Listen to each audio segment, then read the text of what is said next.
مولاي صل وسلم دائما أبدا على حبيبك خير الخلق كلهم مولاي صل وسلم دائما أبدا على.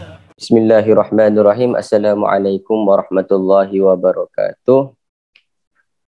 Bismillahirrahmanirrahim. Qala mu'allif rahimahullahu ta'ala nafa'ana Allahu bihi wa bi ulumihi fid dharain. Amin. Kita masih lagi dalam bab yang sama. Sekarang kita sambung daripada semalam kebumikan jenazah. Kemudian sekarang ada lagi selepas kebumi itu apa? Maka al-musannif ni bagi tahu wala ba'sa bil bukai 'alal mayyit. Tidak masalah bagi kita orang yang kehilangan keluarga untuk kita bil buka, menangisi 'alal mayyit, terhadap jenazah. Tak ada masalah untuk menangisi jenazah. Yajuzu al buka'u alaihi qabla al mauti wa ba'dahu wa tarkuhu aula. Maksudnya boleh menangis, meratapi itu umum. Baik sebelum dia meninggal ataupun setelah meninggal. Tetapi watarkuhu aula, meninggalkan meratapi itu lebih diutamakan. Dan menangis yang macam mana? Menangis wa yakunu al-buka'u alaihi min ghairi nauhin. Hendaknya menangis tangisan itu boleh tetapi tanpa ada jeritan. Siapa yang dekat sini pernah mengalami rasa kehilangan orang yang dia sayang, kita bukan nak, dia fitrah manusia. Siapa yang kat sini pernah kehilangan orang yang dia sayang, mungkin ada mak ataupun ayah dia yang di antara kita yang dah tak ada. Kalau pengalaman saya lah, selain daripada guru saya, adik kepada ayah saya, makcik saya, yang tu saya sangat sedih. Sebab dia adalah termasuk inspirasi saya. Dia Quran, saya boleh kata dia Quran berjalan. Dia suka kalau duduk dengan saya, dia baca satu ayat, dia suruh saya sambung. Lepas tu dia sambung, saya sambung. Macam contoh, Bismillahirrahmanirrahim, Alhamdulillahirrabbilalamin. Lepas tu dia pula baca Ar-Rahmanirrahim. Dia selalu buat macam tu. Dia nak test Al-Quran anak-anak buah dia. Sampai siapa yang tak dapat sambung, dia lah yang kalah. Jadi semasa kepergian dia tu, saya terasa sangat-sangat sedih. Baru saya dapat, orang kata dapat feel. Dulu belajar je, kita belajar teori, tapi praktikal dia tu kita tak tahu. Macam mana boleh meratapi nangis. Bila kena atas batang hidung sendiri baru tahu. Kita tak boleh, nak cakap tak boleh. Jadi dia jadi sedih. Apatah lagi kita ikut masukkan jenazah ke kuburan, kita buka dia punya tali, dia letak dia tu seminggu kak, teringat-ingat tu. Kalau orang lain, kalau yang lain tu rasa macam nak tutup pocong-pocong. Tapi kalau makcik kita sendiri tu, kita rasa macam rasa sedih. Jadi boleh menangisi jenazah tetapi tanpa ada jeritan. Tak ada tak boleh. Ataupun kalau adat orang jahiliyah, dia orang buat macam ni. Dia koyak-koyakkan baju. Macam zombie tu. Meratapi dia keterlaluan. Dalam Islam boleh, kerana itu adalah fitrah manusia, tetapi tidak berlebih-lebihan. Bukan bid'ah, bukan satu benda perkara yang dilarang. Kemudian kita sahabat, contoh Rafif kehilangan keluarga dia. Sini masuk pembahasan dia. Wa yu'azza ahluhu ay ahlul mayyit saghiruhum wa kabiruhum wa dhakaruhum wa unsahum illa syababata fala tu'aziha illa maharimuha. Hendaknya keluarga jenazah tu di sini dipakai fi'il majhul, di takziah. Keluarga yang ditinggal itu, kita sebagai orang kawan ataupun sahabat, kita kena pergi jumpa keluarga mereka itu untuk kita takziah. Baik yang meninggal itu baby ataupun dah tua, laki ke perempuan, kecuali wanita yang masih muda, maka dia tidak boleh bertakziah. Maka tidak boleh bertakziah kepadanya kecuali orang-orang yang menjadi muhrimnya. Hukum takziah ni macam mana? Hukum takziah, tahu takziah? Tahniah tahu kan? Congratulations. Acah bahasa Inggeris. Lepas tu, kemudian takziah. Takziah ni hukum dia sunat. Bilakah disunahkan untuk bertakziah itu? Baik sebelum ataupun sesudah jenazah itu dimakamkan. Sampai bila? Sampai 3 hari dikira dari selesai daripada sudah mengemudikan dia, pemakaman. Sampai 3 hari. Dia mungkin hari Ahad, dia ke bumi hari Isnin, Selasa, Rabu, Khamis. Tu waktu sunnah untuk kita bertakziah. Ni untuk siapa? Untuk orang yang tidak safar. Kita ada dekat situ. Contoh, kawan kita meninggal dekat Seri Kembangan ni. Kita ada kesunahan, kita akan dapat pahala, dapat hidupkan amalan sunnah takziah itu. Kalau kita jumpa family dia sebelum 3 hari. Untuk yang mukim dekat situ. Tetapi kalau yang untuk yang musafir macam mana? Kalau untuk musafir, dia tetap dapat kesunahan ketika dia sampai. Contoh, ada family meninggal dekat kampung masa COVID, kita tak boleh nak datang. Sekarang rentah negeri boleh, baru kita boleh pergi ke sana untuk beri takziah kepada keluarga dia, walaupun dah awal tahun lepas. Dah kita baru boleh balik. Tetapi sekarang ada kemudahan yang Allah berikan. Boleh video call. Kita takziah lah ke situ. Jangan sampai tak ada langsung. Faham definisi takziah itu apa? Definisi takziah adalah secara bahasa menghiburkan orang yang terkena musibah. Kepada orang yang merasa berat akan musibah tersebut. Orang kena musibah, kita datang jumpa dia untuk hiburkan dia.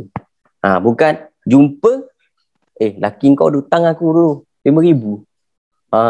Orang dah lah kena tinggal mati suami, datang minta hutang pula. Jadi datang untuk hiburkan dia. Kata, suami awak ada hutang dengan saya halalkan, semoga Allah terima. Dia terhibur. Dia tak payah fikirlah hutang suami dia tu. Cik, suami cik ada hutang sekian-sekian, tapi dia ambil MRTT, lunas. Terhibur dia. Faham? Jadi datang beri takziah itu adalah untuk menghiburkan keluarga yang mana ditinggal pergi oleh family dia. Sedangkan menurut syarak adalah memerintah sabar dan menganjurkan sabar dengan mengingatkan adanya janji untuk mendapatkan pahala.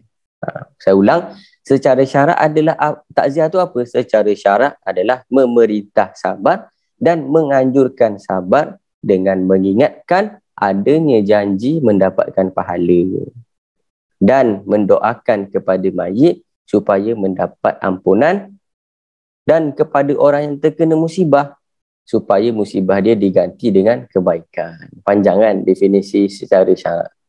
Memerintah sabar dan menganjurkan sabar dengan mengingatkan adanya janji mendapat pahala dan mendoakan kepada mayit jenazah agar mendapat ampunan, dan kepada orang yang terkena musibah agar musibahnya digantikan dengan kebaikan. Sebab apa? Sebab apa dia banyak definisi kat situ? Sebab takziah ni bukan hanya kepada orang mati, kepada orang yang kena musibah, pergi dia, jumpa dia, beri kata-kata semangat untuk dia, kan, musibah ini datang daripada Allah. Kan, kita tak tahu apakah hikmah daripada musibah ini. Semoga saja musibah ini digantikan dengan kebaikan. Ataupun orang yang ditinggal mati suami, kata awak sabar, kan, kematian itu pasti. Kan, dengan adanya kematian ni, kita ingat janji Allah. Siapa yang mati dalam keadaan iman, maka dia akan masuk syurga selama-lamanya. Jadi awak kena happy suami awak dah boleh masuk syurga nanti sebab dia mati dalam iman. So dia pun happy. Kemudian yang terakhir sekali, wala yudfanu al-ithnani fil qabri. Tidak boleh dua jenazah dimakamkan dalam satu liang kubur. Jadi kita kena tahu kullu syai'in mustasnayat, semua perkara ada pengecualian. Apa pun itu, kata para ulama, kullu syai'in mustasnayat. Setiap perkara itu mesti akan ada pengecualian. Dalam sini tidak boleh menguburkan jenazah, dua jenazah dalam satu lahat. Tetapi illa li hajatin, kecuali ada hajat. Contoh, mangsa gempa bumi ataupun mangsa tanah runtuh, sekampung habis. Ataupun mangsa tsunami, dan beribu-ribu orang kena musibah. Takkanlah nak pergi korek satu. Di sinilah nampak ada pengecualian. Faham? Contoh, dalam satu kampung tu ada 1,000 orang. Yang meninggal 700 orang. Sebab apa? Sebab kena gempa bumi, diorang duduk rumah apartmen, runtuh semua. 700 orang tak ada, tinggal 300 orang. Macam mana 300 orang nak uruskan jenazah, korek lubang satu-satu untuk 700 lubang? Maka dibolehkan. Contoh seperti kat sini kata sempitnya tanah ataupun banyaknya orang meninggal. So kita tengok ada contoh yang paling latest sekali untuk jenazah COVID. Kalau dekat kita ni, kita nampak lagi kita mampu lagi untuk buat satu lahat, satu jenazah.